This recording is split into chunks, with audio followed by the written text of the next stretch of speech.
Carpal tunnel is one of the most common conditions we see in orthopedics, especially in hand surgery.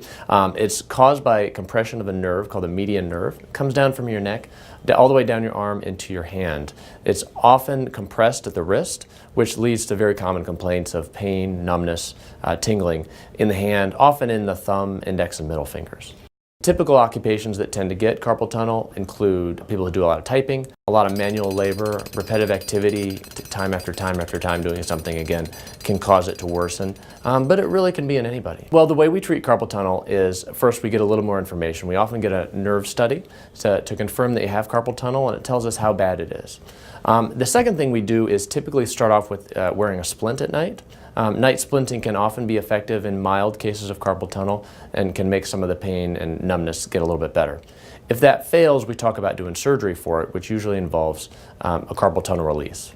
A carpal tunnel release is a surgery at the wrist where we release the ligament that compresses the nerve, called the median nerve, at the wrist. And what we do is, there are a couple different ways to do it. You can do it with a scope, which is one way I typically do it, by making 2 small incisions. We put the scope in and release the ligament, and that frees up the nerve.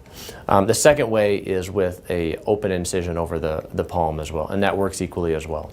Sometimes mild cases can be stabilized with splinting. Most of the time it's progressive, and in severe cases it can lead to weakness in the hand and even loss of some of the muscle function in parts of the hand. In the worst patients, basically the patient will have numbness and tingling throughout the hand that's present all the time, that never really gets better during the day, and that causes weakness in some of the muscles in the hand, and some of that muscle function does not get better.